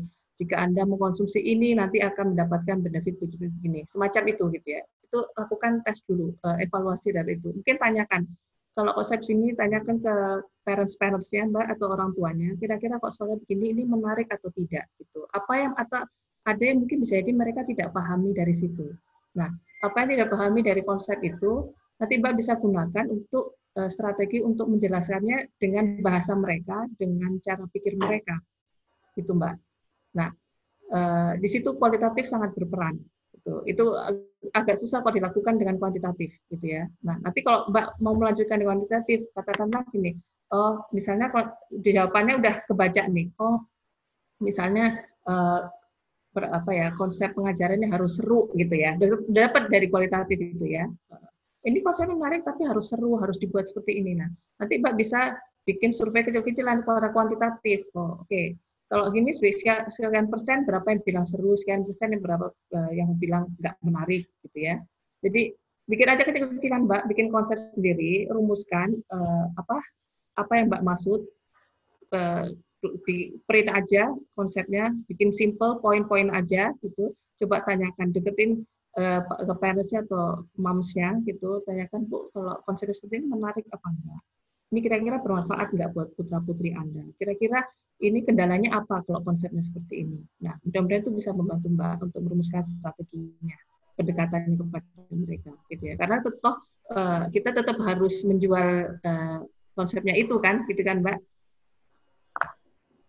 Ya, gitu. Ya, ya, mudah-mudahan menjawab ya. Nanti Mbak boleh saya pesankan WA saya, monggo kalau mau japri ya. Oke. Terima Biar kasih yang lain ya. Mbak Kurnia. Selanjutnya kita ke Mas David. Silakan Mas David. Hai Dave. Irma, bagus banget. Ya, Suara saya jelas nggak? Saya nggak pakai kabel soalnya. Oh, nggak pakai kabel, ini pakai apa? Nah, jelas Mas David. Oke, ya. Mana? Who can I help? Ada 2 poin. Satu komentar, aku sepakat sama penjelasannya Irma, dan juga nanti ada satu pertanyaan terakhir. Kalau teman-teman tadi sama Irma juga udah fokusnya di akademisi, private sector. Kalau saya kan di ini nih, kalau orang nyebutnya NGO, development projects. Jadi penelitian kualitatif ini intinya sama, tapi yang kita lihat itu ada 2 sebenarnya, pembelajaran. Jadi pembelajaran bagaimana proses kegiatan itu dilakukan, kita mengevaluasi secara kualitatif, kemudian kita mempelajari proses dan apakah rencana kerja itu sesuai dengan target yang akan dicapai, apakah ada intended outcomes atau ada intended outcomes yang bisa dipelajari dari hasil kualitatif research tersebut. Salah satu contoh waktu di Aceh itu yang setelah tsunami ada cash program, dana dari donor itu cash ke masyarakat Aceh yang digunakan untuk tujuannya memenuhi kehidupan sehari-hari, tapi mereka uang itu digunakan untuk misalnya nebus anggota keluarga yang ditahan atau untuk sepeda motor. Jadi itu contoh dari unintended outcomes yang dari laporan mungkin nggak ketangkep, tapi dari hasil evaluasi kualitatif dia cerita-cerita quotes itu bisa keluar juga ya akhirnya ya itu ya. Nah, terus kemudian saya sepakat yang untuk mengoptimalkan sesuai tema ini, mengoptimalkan kualitatif riset tersebut, key question saya sepakat. Kalau kami di Development Project, keep it simple, keep it short. Waktu kami ada tender, konsultan mengirimkan contoh propose 15 key questions, kita potong menjadi 5-7. Karena nanti kita khawatirnya ketika probing akan beranak rantak bahasa Indonesia apa ya? Jadi Jawa ya. Jadi kita biasanya keep it simple, 4-5 pertanyaan kunci karena nanti probing pasti akan berkembang. Terus kemudian untuk optimal yang pembelajaran dari saya itu target respondents, terutama di development projects. Kita mengundang NGOs, staf pemerintahan yang kemungkinan kita mengejar pimpinan yang dikirim adalah asisten. Nah, itu sangat penting. Ketika kita mengundang mereka untuk FGT atau group discussion, atau kita ketemuin mereka sedang meeting, diwakilkan ke koleganya, bisa jadi kita nggak bisa mendapatkan informasi yang kita incar. Ya, it happens ya. Oke. Tidak coding. Ini saya juga ingin nanya sama Irma. Biasanya pakai apa? Kalau kami, saya sementara ini pakai Didus, aplikasi berbasis web based, kualitatif, tapi penilaiannya ada dari evaluator itu sendiri. Jadi narasi, stories, quotes itu kita kumpulkan dalam situs tersebut dan kita sepakati coding-coding kata kunci apa yang keluar untuk bisa berkontribusi menjawab pertanyaan-pertanyaan kunci. Itu cara kami di Development Project untuk mengoptimalkan hasil kualitatif research itu supaya enggak ya itu aja, enggak ya bagus, ya proses, ya yang hasilnya banyak harapan. Itu trik-trik yang kami lakukan di Development Project. Tapi terakhir tadi pertanyaan sama Irma, ada nggak tools-tools tertentu saat Irma melakukan coding untuk membantu Irma menganalisa atau mengelompokkan quote story tertentu dalam menjawab pertanyaan kunci itu yang nanti bisa menghasilkan analisa yang lebih lengkap di akhir. Itu dari saya. Terima kasih. Oke, ya, makasih Dave. Oke, ya, jadi ya kalau alhamdulillah kalau udah sejalan ya, artinya memang pemahamannya berarti sudah bagus nih, sudah apa? Ada awareness terhadap kualitatif sudah bagus ya. Jadi menanggapi yang tentang keep it simple itu ya, jadi ini memang keep it simple ini agak susah ya, terutama kalau berbenturan dengan keperluan bisnis, karena klien yang memang profit oriented itu dalam satu studi research itu juga pengennya dimasukin banyak hal gitu, sekalian gitu, karena budgetnya terbatas, sekalian aja ditanyakan semua. Kadang-kadang ini juga melelahkan buat researchernya, jadi waktunya jadi banyak apa ya, pembagian waktunya jadi lebih kompleks, sehingga kadang-kadang mengorbankan main objektif yang ingin dicapai gitu ya. Sekali lagi makanya keep it simple itu perlu gitu ya. Nah, kalau terkait dengan coding gitu ya, itu malah kalau menggunakan apa ya, suatu aplikasi tertentu sebenarnya memang tadi saya tidak sempat jelaskan. Jadi gini, kalau kami justru kami itu sangat masih mengandalkan apa ya, human skills gitu. Dalam arti gini, kalau ini dengan cara kerja research agency ya. Jadi research agency itu setelah data diperoleh dari si moderator gitu ya, moderator sudah melakukan beberapa kali FGD gitu ya, kemudian masalah tahap analisa. Nah, tahap analisa ini kan memang idealnya sebenarnya memang si moderator yang melakukan reportingnya, karena moderator yang menghadapi sendiri research-nya, yang melakukan eksekusi terhadap research-nya, sehingga dia bisa melakukan interpretasi gitu ya. Tapi kadang-kadang kan lupa juga gitu, lupa dengan apa yang disampaikan, apa yang terjadi selama diskusi. Nah, makanya ketika FGD dilakukan ada namanya recording. Recording itu baik video maupun voice gitu ya. Kadang-kadang kita yang melakukan analisa kita harus dengerin lagi tuh Dave gitu ya. Sebenarnya tulisan manual gitu, tapi kok di kualitatif kita masih percaya itu gitu ya. Nah, tapi kadang-kadang kita juga melimpahkan ke pihak ketiga. Pihak ketiga untuk apa? Untuk melakukan namanya transcribing gitu.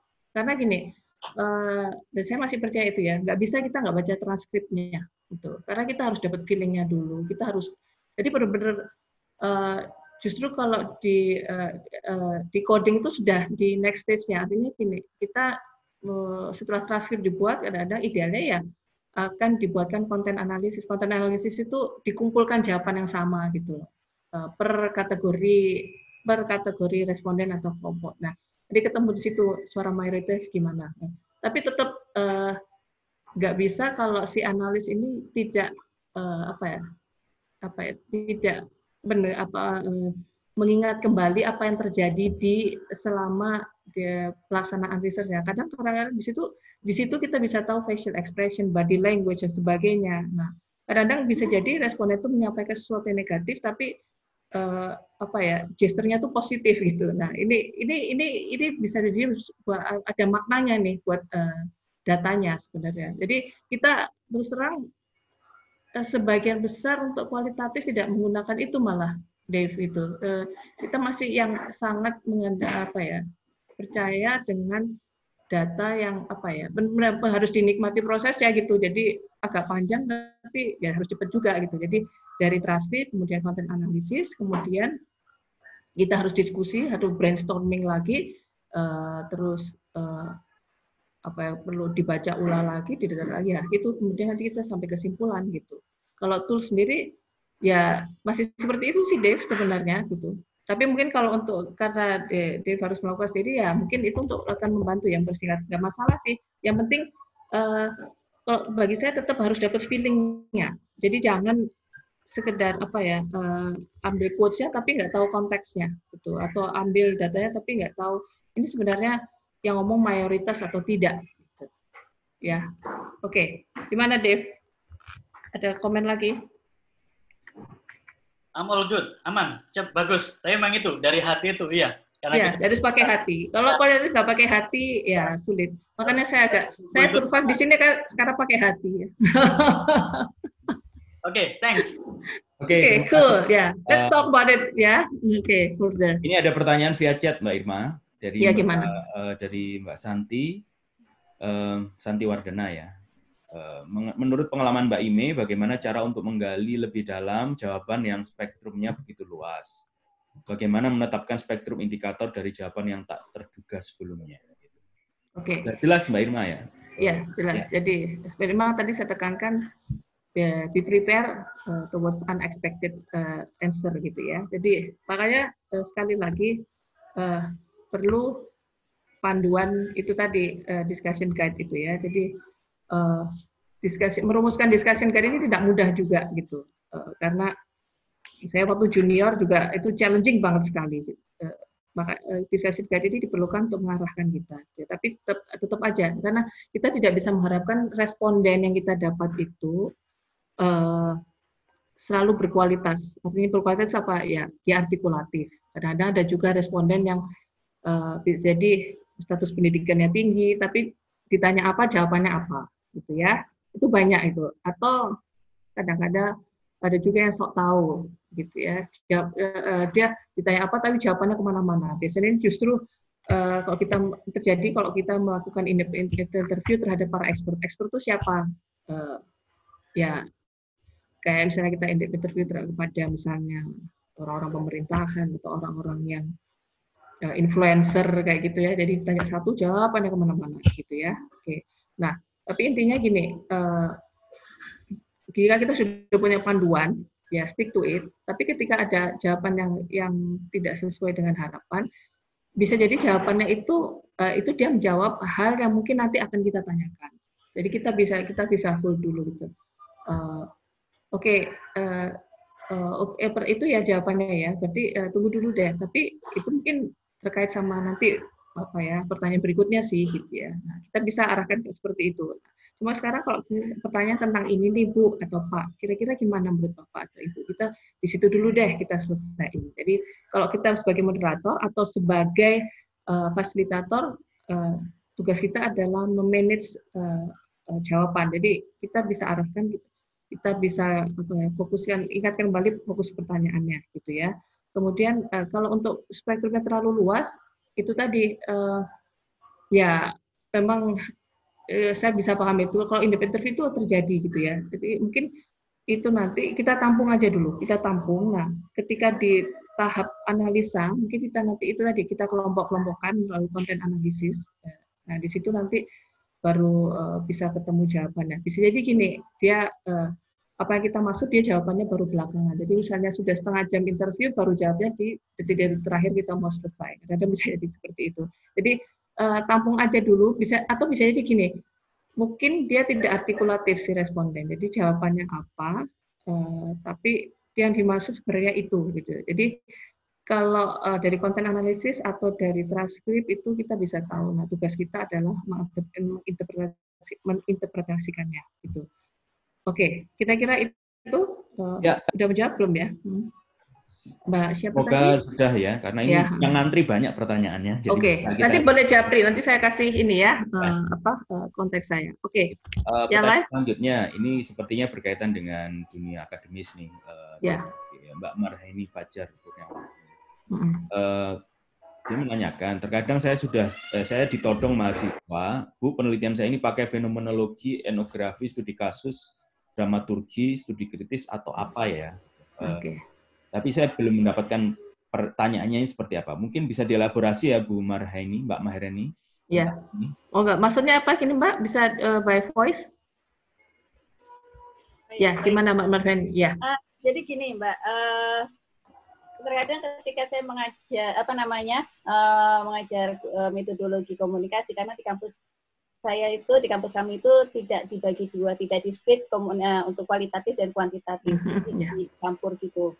Jadi ketika mahasiswa saya arahkan untuk pembuatan tesis, mahasiswa tuh suka gini, Bu, saya ini pakai fenomenologi, pakai dramaturgi, pakai etnografi, studi kasus atau studi krisis atau apa gitu. Jadi tiba-tiba mereka disuruh saya mikir dengan ininya mereka yang segitu banyaknya dalam satu kelas. Nah, itu yang pertama. Terus yang kedua, pada saat sidang itu saya suka gemes sama promotor satunya tuh yang masapnya tuh mereka kuantitatif banget gitu ya, yang kadang-kadang ini curcol nih ya. Nggak apa-apa kan. Iya.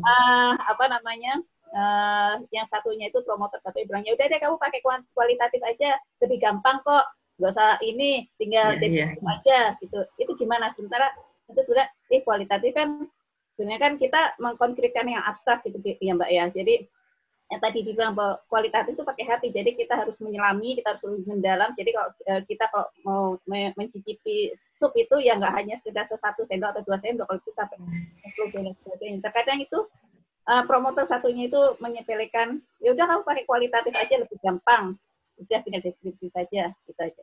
Gimana itu? Oke, ya, oke, saya jawab yang terakhir dulu ya, karena ini selalu menarik dan selalu menyenangkan sih sebenarnya melihat fenomena ini pro dan kontranya gitu ya. Itu kayaknya dari dulu juga begitu, saya mahasiswa juga gitu, pakai kual apa kual, tapi waktu itu kual belum terlalu banyak berkembang gitu ya. Saya juga amazed juga sama diri saya kok saya bisa menekuni dunia kualitatif itu ya. Tapi terus terang kalau dibilang lebih mudah, sebenarnya tidak lebih mudah gitu ya. Masing-masing punya porsinya gitu. Tapi gini, saya juga melihat kuan juga sulit sebenarnya gitu, karena kuan itu kalau sudah ada yang salah, menelusurinya juga bukan main itu. Kita merunutnya apa yang salah tuh, wah prosesnya juga bukan main karena melibatkan banyak prosedurnya juga lebih banyak melibatkan orang, data proses dan sebagainya gitu ya. Tapi ini kalau kual sebenarnya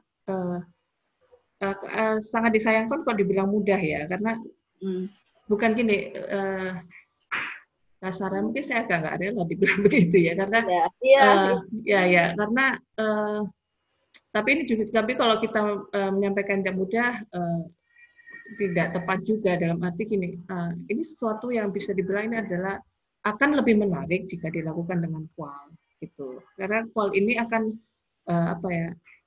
konteksnya tuh yaitu tadi kaya di konteks, kaya di stories gitu ya, dan rasionalisasi. Nah, jadi gini, tapi yang perlu saya tekankan, kalau memang mahasiswa yang melakukan kual, di-encourage saja Mbak, gitu, di-support aja. Cuma penekanannya adalah harus sabar, harus telaten gitu ya, karena itu tadi batasannya tuh tipis gitu loh. Kalau kual ini memang tidak ada batasan, kita bebas aja mau sedalam apa. Tapi ini sekali lagi harus benar-benar telaten, duduk bareng, banyak diskusi. Itu kuncinya di kual gitu. Jadi di-encourage dengan bahwa ini menyenangkan gitu. Akan lebih menyenangkan menurut saya. Kalau saya ya karena mungkin kebetulan saya juga otak kanan gitu ya. Saya akan menyenangkan karena itu seakan-akan mungkin terlibat di dalamnya. Kita menjadi bagian dari research itu. Gitu. Dan mungkin itu bisa membuka wacana mereka bahwa kualitatif itu bukan mudah atau tidaknya, tapi ini menarik, menyenangkan, ini excited gitu. Kita tidak hanya bicara numbers gitu kan. Ada hal di balik itu. Nah, kemudian kalau tentang yang fenomenologi, etnografis juga, ini mungkin namanya anak muda ya, ada anak muda, sudah tua berarti ya. Artinya mereka mungkin masih excited dengan teori-teori yang didapat ya. Tapi terus terang, saya juga fenomenologi, etnografi mungkin ini agak justru di kami ini sudah lama tidak mengulik-ulik soal teori ini gitu ya. Tapi intinya kalau mungkin itu tadi pakai hati, dirasakan sebenarnya apa yang ingin mereka cari. Jadi gini, dari semua mungkin mereka akan mengajukan topik dulu gitu ya. Nah, tanyakan ke mereka yang paling menggelitik dari topik tersebut apanya gitu. Dan saya misalnya kayak tadi tentang fast food consumption. Kalau buat saya yang tergelitik itu adalah apa iya sih dari si fast food ini bisa survive sementara pilihan makanan itu banyak banget. Jadi mungkin itu bisa membantu mereka untuk menentukan mana yang paling tepat dan mencoba untuk mengarahkan mereka gitu ya. Jadi cari tahu yang paling menggelitik dari mereka itu apanya. Diperkecil lagi, make it simple, keep it simple. Itu nanti bisa membantu. Gitu. Oke, Mbak Marhaini. Iya, makasih Mbak. Oke, ya berikutnya silakan. Berikutnya pertanyaan dari Mbak Astria Okta. Bagaimana menentukan responden agar mendapatkan jawaban yang sesuai objektif? Apakah ada tentuan atau riset sendiri tentang responden? Oke, jadi gini, memang tadi tidak saya sempat jelaskan ya, karena agak banyak. Jadi gini, responden itu di Mbak siapa tadi, Mbak Astrid ya? Siapa? Astria. Mbak Astria. Hai Mbak Astria, oke, salam kenal. Mbak Astria, tampakkan wajahmu. Ya, penampakannya mana Mbak? Oh, oke ya. Oh, oke ya Mbak. Ya, oke ya Mbak. Assalamualaikum Mbak. Ya, jadi gini.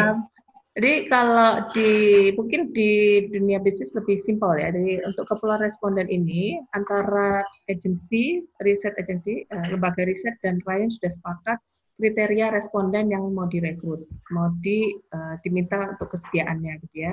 Saya misalnya gini, kalau fast food tadi ya, contohnya fast food, berarti itu biasanya direkrut sesuai dengan target sasaran si fast food restoran tersebut. Misalnya usianya berapa, laki-laki atau perempuan, kemudian jadi usia, gender, status sosial ekonominya apa, terus bisa jadi tinggal di mana, terus dia itu cenderung apa, bisa dikategorikan sebagai loyal brand tertentu, dia loyalis terhadap brand tertentu, atau dia pengguna merek kompetitor gitu.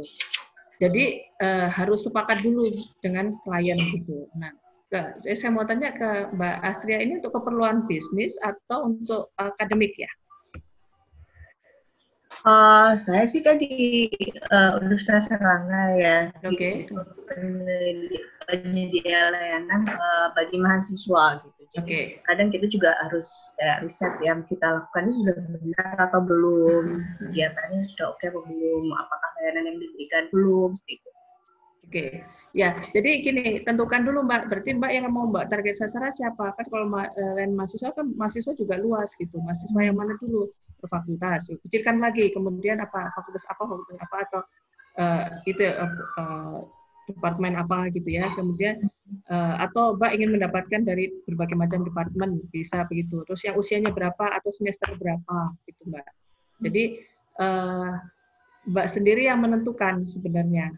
Ya demo yang difokuskan di responden yang mana gitu. Nah, balik lagi ke objektifnya. Misalnya layanan terhadap khusus yang memang untuk mahasiswa semester akhir, ya berarti memang harus semester akhir dong yang direkrut, gitu kan? Nggak bisa yang semester awal gitu. Jadi kembali lagi ke research objektifnya dan memang target sasaran Mbak siapa gitu. Oke. Nah, nanti kemudian untuk screening tambahan supaya lebih berkualitas ya bisa ditambahkan misalnya mereka yang memang punya hobi tertentu gitu atau punya minat tertentu gitu ya. Oke.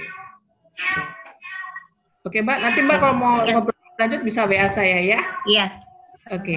Ingat bilang saya dari online kelas gitu pokoknya ya. Oke. Ya, berikutnya silakan. Udah 15 menit lagi nih waktu. Oke. Ya. Pertanyaan dari Mas Didik Suarsono. Sesuai dengan penjelasan tadi bahwa kualitatif itu sifatnya deskriptif. Mau tanya bagaimana membuat summary atau konklusi yang sifatnya prosentase sehingga bisa menjadi rekomendasi untuk segera diambil keputusan. Karena biasanya report atau summary dari data deskriptif itu kurang handy. Apakah setelah dilakukan riset kualitatif itu harus melakukan kuantitatif untuk mendapatkan data yang spesifik? Kira-kira mana yang lebih dahulu dari kuantitatif atau kualitatif? Ya, seperti tadi saya bilang Mas Didi ya. Oke, hai Mas Didi, belum saya sapa ya. Oke, makasih udah bertanya.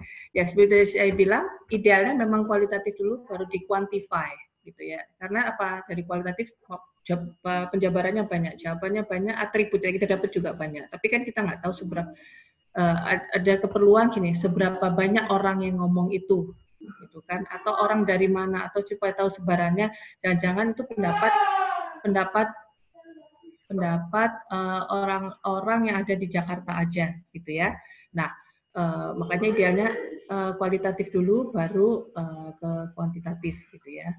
Nah, cuma gini, untuk pengambilan keputusan sekali lagi tergantung objektifnya gitu ya. Nah, seperti tadi saya bilang gitu. Kalau misalnya kayak tadi storyboard evaluation, kadang-kadang agensi itu harus segera syuting misalnya harus segera memutuskan tanggal syuting gitu ya. Itu kan harus segera diambil keputusan. Nah, biasanya diambil summary-nya itu harus hal-hal yang mayoritas, Mas, gitu ya.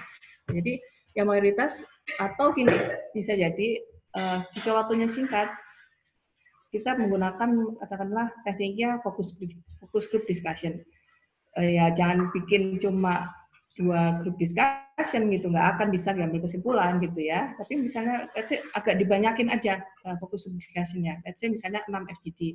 Atau kalau interview mungkin bisa dilakukan 10 interview. At least dengan begitu, dari kualitatif, walaupun kita tidak bicara representativeness, tapi kita bicara adanya indikasi bahwa ini cenderung mayoritas. At least itu indikasi gitu ya. Nah, dari indikasi itu, at least kita bisa diambil jadi baseline untuk pengambilan keputusan. Itu yang bisa dilakukan di bisnis mas gitu. Makanya beberapa klien juga saya pernah melakukan FGD itu sampai 23 grup discussion untuk di 4 kota gitu. Jadi kalau sudah sebanyak itu kan sebenarnya sudah nggak masalah kan gitu ya. Sudah polanya sudah muncul. Tapi sekali lagi ya kalau jangan ya hanya puas cuma FGD itu nggak bisa cuma 2 mas gitu ya, harus 3 minimal 4 minimal supaya tahu polanya. Artinya konsistensi jawabannya. Jadi kalau jawabannya konsisten kita bisa bilang itu suara mayoritas dan bisa diambil kesimpulan gitu. Nah supaya menarik ya deskriptifnya jangan lupa penyajian presentasinya juga jangan terlalu wordy gitu, kasih poin-poinnya aja gitu. Itu mas kira-kira. Ya, dari Mas Didi ada lagi? Mas Didi ya. Mas Didi nanti kalau mau tanya lanjut silakan ini ya diskusi via WA Mas, monggo. Ya. Saya buka kesempatan juga bagi teman-teman yang ingin langsung menyampaikan pertanyaan ya. Ini saya pending dulu yang chat. Jadi bagi yang mau berinteraksi langsung juga bisa. Jadi biar aktif ya, nggak kayak ini kayak jadi siaran radio jadi baca. Boleh nggak ikut ngomong dikit?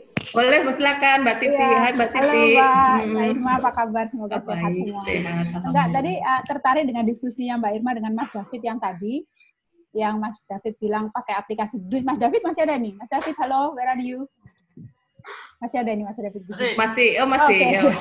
Belum tidur lagi dia. Mungkin share aja pengalaman untuk Mas David juga. Soalnya aku juga pakai. Jadi benar Mbak Irma sih, tapi memang sebelum kita pakai aplikasi kita harus bisa sense dulu.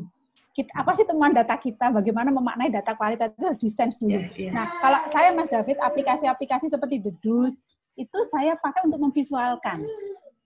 Jadi bagaimana sih hasil bagaimana kalau divisualisasi misalnya saya melakukan narrative analysis terhadap suatu narasi digital tertentu, kalau diceritakan mungkin akan akan lebih mudah kalau divisualkan. Jadi narasi ini divisualkan. Nah, aplikasi-aplikasi seperti Dedus itu membantu kita memvisualkan data-data kualitatif tadi sehingga pembaca itu lebih cepat nangkepnya gitu. Kalau aku sih gitu Mas David. Jadi seperti Mbak Irma tadi dipahami dulu, baru kita pakai Dedus.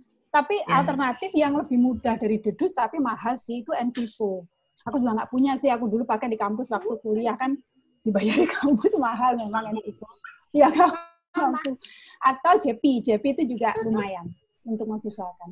Nah itu aja Mbak Irma. Iya, ya jadi setuju Mbak Titi karena ya memang itu tadi jangan jump in itu conclusion dulu gitu karena memang di situ skill analisis riset kualitatif diperlukan karena memang tadi harus diraba, dirasa gitu ya dan dihayatin banget gitu baru justru si aplikasi ini nanti fungsinya justru untuk sebagai memvisualkan supporting bisa gitu ya, supporting memvisualkan sebagai tools supporting tools gitu ya. Jadi jangan itu sebagai menurut saya langkah utama jadi ngandelin itu aja, jangan gitu karena itu lagi memang kuncinya di kualitatif harus telaten untuk dapatkan breadth and depth itu tadi. Oke. Ya, makasih Mbak Titi ya. It's very useful. Thank you for sharing. Ya. Oke. Ada pertanyaan dari Mbak Vivi ya. Seberapa besar data kualitatif dianggap valid? Apakah dari jumlah orang yang diobservasi atau dari banyaknya pertanyaan? Oke, thank you Mbak Vivi. Ini Vivi 94 kah? Hai Vivi. Oke, ya jadi kalau valid itu jika dilakukan semuanya dengan tepat, insya Allah sih valid ya. Dalam arti gini, respondennya juga tepat, gitu ya. Terus kemudian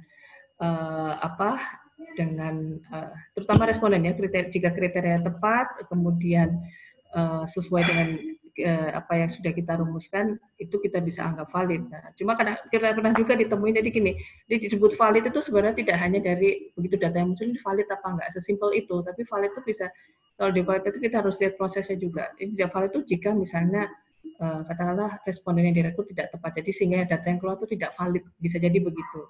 Atau jadi sekali lagi prinsipnya bukan pada representatif, jadi bukan dari seberapa banyak jumlah yang ngomong, sebenarnya bukan gitu. Karena sekali lagi kualitatif itu tidak bicara keterwakilan, tapi lebih kepada memunculkan apa sebenarnya yang ada di benak konsumen atau fenomena yang kita tidak tahu gitu. At least jika itu terucap misalnya dari 6 FGD, 4 FGD menyatakan yang sama, itu kan berarti sudah ada indikasi fenomena itu atau pendapat itu adalah suatu pendapat yang memang ada di konsumen gitu. Jadi kalau disebut valid, jika semua dilakukan dengan proper, insya Allah sih valid gitu ya. Nggak berarti tinggal kalau kita memang mau meyakinkan seberapa banyak orang yang ngomong gitu ya. Kita tidak bicara valid atau tidak ya. Emang ini terjadi ke semua wilayah Indonesia atau hanya di Jakarta aja atau Surabaya aja, nah kita harus quantify gitu. Oke? Ya, saya rasa sangat jelas ya. Ya. Kita masih ada alokasi waktu kata Mas Iga, dia sudah sudah tadi ke bank terus bayar biar Zoom-nya apa namanya? Oh baik, aduh, kasih loh, aduh. Baik, saya ngasih kesempatan yang mau langsung konsultasi, berdiskusi dengan Mbak ini. Oke, silakan. Bulis, silakan Bulis. Oke, halo Imai. Halo Bulis. Wah, nice to meet you. Akhirnya ya Bu ya, ketemu. Iya. Ya screen. Iya, ini saya ada pertanyaan ini. Banyak mahasiswa tuh sering bingung kalau namanya triangulasi data. Bisa dibagikan bagaimana sih sebenarnya yang sederhana dari triangulasi data? Oke, penjelasannya gitu ya Bu ya. Iya. Bulis ini pertanyaan ini ya, ujian tak Bulis? Kan kalau di marketing mungkin beda gitu loh. Bisa Iya. Oke. Hati-hati Mbak Irma jawabnya, Mbak Irma nanti nilainya. Iya, makanya aduh Putri suhu kita nih, aduh jadi gimana jawabannya nih ya? Yang singkat aja.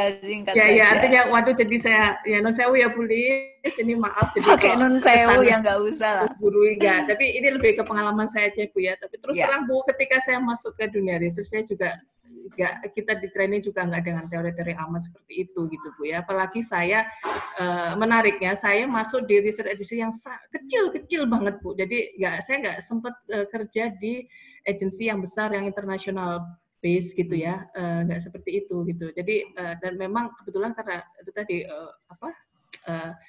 mentor saya yang di agensi itu orangnya sangat pinter dan saya banyak pengalaman dari dia gitu ya. Jadi intinya gini Bu, ketika saya S1 juga waktu itu kan apa sih triangulation apa intinya itu sebenarnya kan di kualitatif tuh kita bebas mendapatkan sumber informasi dari mana aja gitu loh Bu.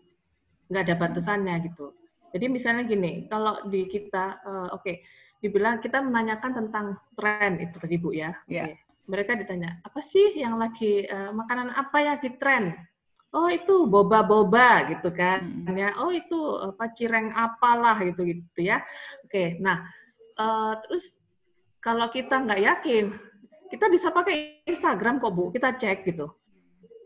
Itu kan triangulation of information gitu Bu. Jadi kita jangan kita nggak yakin itu atau kita nggak puas dengan jawaban itu, kita bisa cek itu. Nah kita bisa cantumkan nanti di temuannya bahwa ini terkonfirm dari sosial media gitu Bu misalnya. Gitu. Atau dari literatur kita bisa pakai juga kan Bu gitu. Jadi triangulation of information itu artinya kualitatif memberikan kebebasan, kita bisa memberi memperkaya data dan data kita dari berbagai macam sumber. Mungkin gitu ya Bu ya. Iya, oke. Jadi contohnya seperti itu simpelnya Bu. Jadi kalau kita bisa dengan sosial media, kita bisa dengan literatur dari online, bisa aja dari mana aja. Itu ya Bu ya. Oke, makasih Mei. Oke, ya. Ada lagi? Sudah ini ya Bu ya. Bulis sudah bisa ini ya. Lulus ya mahasiswanya Bulis. Lulus nilai A+. A++ ya. Ada pertanyaan dari Mbak Novita Nugraning Room. Bagaimana tentang mixed method kuantitatif disertai kualitatif, apakah itu bisa dilakukan dan bagaimana menyajikan data-datanya?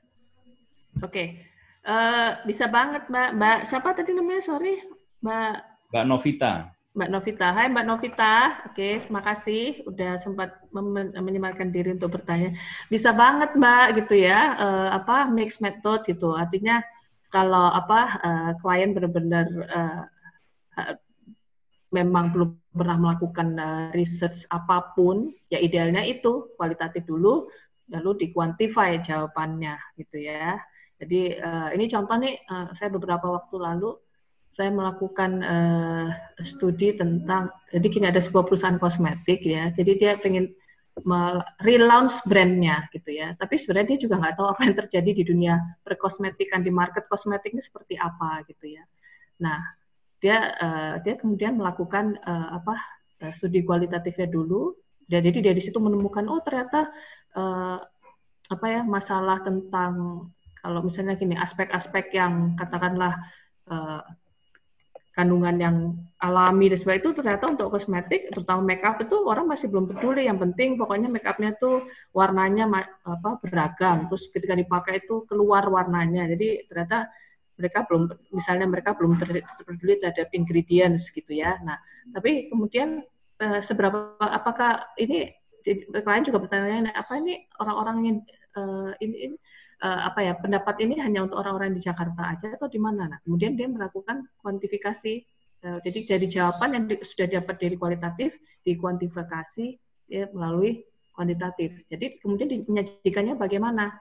Biasanya reportnya separate Mbak, ada yang kualitatif atau kuantitatif. Tapi bisa jadi saya juga pernah melakukan begini, kuantitatif, tapi jawabannya ingin diperdalam dengan cara kualitatif. Jadi satu responden setelah ditanya kuesioner kuantitatif, kemudian kita tanya tadi, Mbak jawabannya kan saya tertarik dengan jawaban yang ini, Mbak bisa jelaskan lebih lanjut nggak gitu. Jadi, nah jawaban-jawaban dari kualitatif itu biasanya diselipkan di penyajian data kuantitatifnya, gitu Mbak. Oke, kira-kira singkatnya begitu.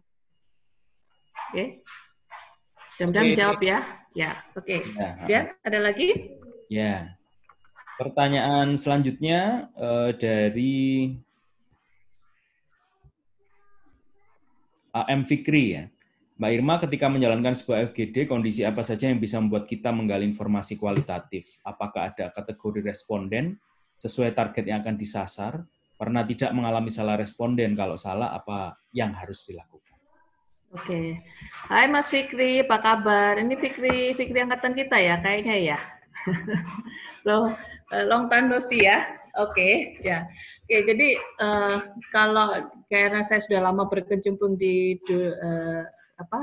riset untuk keperluan bisnis, pasti ada lah, pasti salah responden juga pernah gitu ya. Dan berapa kali FGD harus diulang karena salah responden gitu. Nah, itulah makanya kuncinya, jadi sebuah studi riset ini berlangsung karena ada banyak pihak yang terlibat ya. Jadi sebelum responden diundang, kita lakukan screening responden itu dulu. Jadi kita penetapan kriteria, kemudian kita minta tim lapangan yang melakukan rekrut itu mencari responden sesuai dengan kriterianya, gitu ya. Nah, kadang-kadang bisa jadi yang direkrut itu salah, atau gini, ada juga fenomena respondennya bohong, gitu. Bohong dalam arti dia bilangnya, oh ya saya dari pengeluaran saya, atau saya pengeluarannya segini, saya pengguna merek ini, itu bisa jadi terjadi. Nah, makanya ketika sebelum FGD dimulai akan dilakukan rescreening. Tapi kadang-kadang ada juga yang lolos gitu. Tapi so far sekarang udah agak lebih canggih. Kadang-kadang ada sistem yang pelacak dengan pakai fingerprint. Jadi responden yang sudah pernah diundang tidak bisa diundang lagi. Itu kita sudah pakai, beberapa agensi sudah menggunakan fingerprint gitu ya. Nah, supaya itu tadi kuncinya ada rescreening, dan kalau misalnya jika itu terjadi dan di dalam satu FGD itu mayoritas banyak salahnya, ya terpaksa harus diulang gitu, karena tidak valid jadinya datanya begitu. Nah, untuk mendapatkan oleh karena itu kuncinya ada di pembuatan screening kuesionernya ya, harus sedetail mungkin sehingga bisa mendapatkan responden yang berkualitas. Itu sih Mas Fikri ya. Oke. Nanti kalau mau diskus lebih lanjut silakan Mas. Monggo. Ya, saya beri kesempatan teman-teman yang ingin langsung bertanya kepada Mbak Ime. Dari mahasiswa ini sepertinya menyimpan banyak pertanyaan tapi juga tidak tahu harus bertanya apa, jadi saking bingungnya bisa jadi. Apalagi yang sedang skripsi atau proposal gitu, skripsi. Oke, ya silakan. Bisa bertanya. Atau teman-teman yang juga sedang berada di divisi riset di perusahaannya, bisa jadi ada hal yang perlu untuk dikonfirmasi di sini. Seperti di sini ada petinggi PLN ini, Mbak Alami Nikita. Halo, Mbak Nikita. Woi, hai Nikita, assalamualaikum. Oh, ngaji. Oke, ya. Oke, ya. Ya. Ada lagi? Mas Irfan. Ya, silakan. Faiz, silakan Faiz. Ya, Mas Faiz. Iya, Mbak Irma mohon maaf sebelumnya tidak ini dibuka videonya ya. Nggak apa-apa, nggak usah. Biar apa? Kita menjadi misteri ya. Lagi nggak pakai jilbab Faiz kayaknya. Betul, Mas Irfan, betul sekali. Ini mohon izin juga ini buat para dosen saya yang juga ada di grup ini, termasuk Mas Irfan ada di. Bismillahirrahmanirrahim. Terima kasih Mbak Irma atas penjelasannya. Saya setuju sekali bahwa misalkan kualitatif itu bagus sekali ketika ingin melihat keluasan dan kedalaman sebuah yang ingin diteliti. Mungkin yang sederhana yang ingin saya tanyakan, ya mungkin tadi udah beberapa ditanyakan dan juga dijelaskan. Cuman saya masih ingin lebih fokus lagi sih, bagaimana sih mendapatkan tips untuk mendapatkan sebuah informan gitu atau seorang informan itu sendiri ketika kita ingin mendapatkan data melalui kualitatif itu sendiri, dan yang biasanya dilakukan oleh Mbak Irma itu seperti apa menentukan informannya itu sendiri. Terus yang kedua ya kayak gitu sedikit aja lagi, apakah dalam riset kualitatif selama ini kan lebih banyak dibuat perusahaan nih Mbak, kayak gitu. Ada masa berlakunya atau durasi waktu. Kalau misalkan ada, biasanya perusahaan itu akan menggunakan researcher lagi setiap berapa tahun ketika kualitatif seperti itu akan dilakukan riset lagi. Iya, seperti itu. Jadi kayak data ini udah nggak berlaku nih gitu. Aku ingin coba lagi di berapa tahun sekali atau seperti apa gitu. Mungkin itu Mbak. Terima kasih. Yeah. Oke, ya, makasih Mas Faiz ya. Jadi gini, kalau informan ini, jadi gini, kita menyebutnya responden ya gitu ya. Jadi sebenarnya sudah agak-agak menjawab. Jadi gini, sekali lagi menentukan informan itu kalau di dunia bisnis memang kita sudah sit down bareng sama klien, artinya ini responden yang kita mau. Jadi klien yang biasanya menentukan gitu. Cuma kita membantu mengarahkan gitu. Artinya kalau dia hanya bilang bahwa target kita tuh adalah perempuan usia segini gitu. Dia hanya datang dengan seperti itu aja. Tentunya itu tidak akan membantu ya gitu ya, karena itu kan belum spesifik gitu. Tapi cuma kita harus bantu klien dengan misalnya perempuan usia misalnya 25 sampai 35, kemudian emang targetnya mau dicapai apa nih, atau dari program atau produk yang mau disasar apa, lebih ke status ekonomi A plus atau B gitu ya. Nah, tapi jadi misalnya gini, produknya sih memang untuk kelas A ya, tapi kita pengen tahu juga, siapa tahu kelas B juga pengen tahu respon, jangan-jangan kelas B juga tertarik nih. Nah, itu bisa juga kita masukkan sebagai kriteria gitu ya. Tapi sekali lagi harus diskusi dulu dengan klien gitu ya. Nah, kalau untuk keperluan akademik ya tentunya ini sudah dirumuskan pada saat ya desain proposalnya gitu ya, artinya yang disasar siapa gitu. Memang sekali lagi kalau itu tadi semakin kembali lagi ke objektif, kalau semakin spesifik tentunya respondennya yang direkrut juga kriterianya harus lebih spesifik lagi, semakin mengerucut semakin baik gitu ya. Jadi sekali lagi untuk bisnis sudah biasanya kita rumuskan dengan klien Mas Faiz gitu ya. Jadi itu cara penentuan respondennya. Nanti kita melakukan briefing kepada tim field berdasarkan jadi kita buat dulu screening questionnaire. Screening questionnaire itu artinya gini, ya itu tadi untuk menjaring apa dia kerjaannya apa, apakah dia pernah datang ke riset sebelumnya, apakah dia pernah diminta untuk menjadi informan atau responden sebelumnya. Nah itu termasuk kriteria dalamnya. Terus apakah dia artikulatif tuh dia mampu menyampaikan pendapatnya ketika ditanya tanpa harus terpengaruh orang lain. Nah, hal-hal seperti itu ada di dalam screening questionnaire gitu ya. Nah itu kemudian kalau durasi riset memang ya ada idealnya memang kalau idealnya memang bisa jadi setahun sekali dilakukan riset, terutama untuk kayak misalnya kayak contohnya yang fast food tadi itu dia karena ngerasa si klien kok ada tren baru ya, jadi dia merasa tiap tahun perlu adanya research yang dilakukan, jadi melakukan riset lagi. Jadi kalau dibilang expired sebenarnya ya tidak strict ada expired apa enggak ya, karena memang tergantung budget juga gitu ya. Tapi ketika dirasa bahwa mereka mungkin gini lebih tepatnya, ketika pihak marketing itu sudah atau pihak lain sudah clueless dengan apa yang harus dilakukan, ya sebaiknya dilakukan research lagi gitu.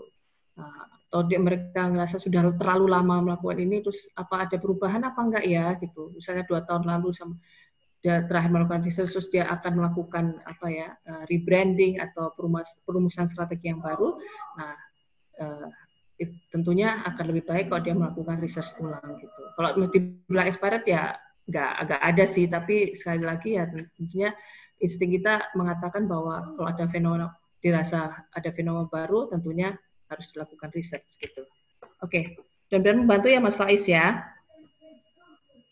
Siap, ya, terima kasih Mbak Irma. Oke, ya. Terima kasih Mas Faiz. Mbak Irma, ini karena sudah jam 11 Mbak Irma, sudah waktu sip. Akhiri. Terima kasih banyak juga kepada para teman-teman ya yang sudah menanyakan tadi, dari Mbak Kurnia, kemudian Mas David, Mbak Santi, Mbak Marheni, Mbak Astria, Mas Didi, Mbak Titi, Mbak Vivi, Bulis, Mbak Novita, Pak M. Fikri juga ya. Sudah terakhir juga Faiz ya untuk bisa berkontribusi. Terima kasih banyak atas respon dan juga diskusi yang sangat menarik dari Mbak Ime sendiri sebagai praktisi di bidang penelitian kualitatif. Kita mendapatkan ilmu yang sangat banyak. Terima kasih kepada Mas Iga sebagai host utama ya, sponsor kita ini, Iga Production. Bisa kita akhiri ya Mas Iga. Mas Iga ada yang disampaikan? Ada sesi nanti lagi nggak Mas Iga dengan alumni ini nanti? Iya, minggu depan itu dengan Mas Wahyu Diatmika dari Tempo bicara soal peran jurnalis dan jurnalisme di masa COVID, di masa pandemi. Nanti pengumuman nyusul. Oke, wah menarik sekali nih. Jadi kita berusaha ini untuk menghibur diri kita dan teman-teman yang lain ya dengan tetap bisa update pengetahuan dan keilmuan melalui online. Jadi ini usaha dari teman-teman dari Departemen Komunikasi untuk bisa tetap update dan juga menjalin hubungan yang baik dengan alumni, karena itu adalah salah satu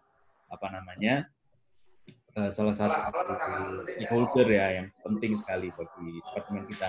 Oke, Mbak Irma, sekali lagi terima kasih banyak mendapatkan ilmu yang sangat banyak terkait kualitatif, terutama dari ini ya, dari sudut pandang industri.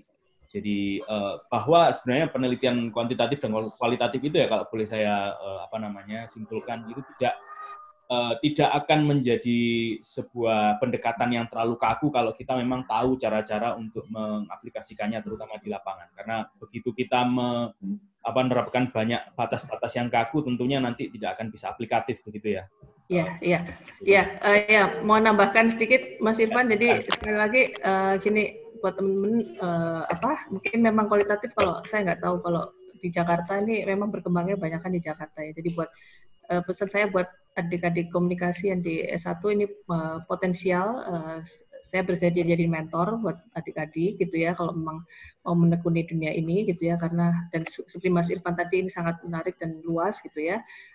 Tadi saya lupa ada satu share sedikit ya, sebegitu menariknya kualitatif, saya sampai terakhir ini mengerjakan sebuah studi untuk sebuah aplikasi. Jadi tadi saya lupa untuk share, mereka sebenarnya akan membuat aplikasinya ada emoji.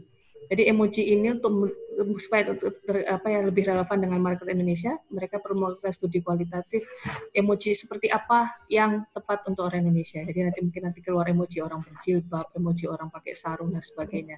Nah, itu dari studi kualitatif. So jangan dihindari kualitatif gitu ya. Ini potensinya masih besar, dan buat adik-adik yang mau menekuni ini masih terbuka peluang yang besar, asal telaten, sabar, dan be curious itu tadi. So buat teman-teman yang lain yang masih mau melanjutkan diskusi, let's discuss further. Ini kontak saya, monggo kapan aja silakan kontak saya via WA atau email. Itu Mas Irfan, terima kasih banyak. Ika, makasih. Ibu Lis, makasih banyak. Sehat-sehat semuanya ya. Insya Allah ketemu lagi ya. Waalaikumsalam warahmatullahi wabarakatuh. Waalaikumsalam.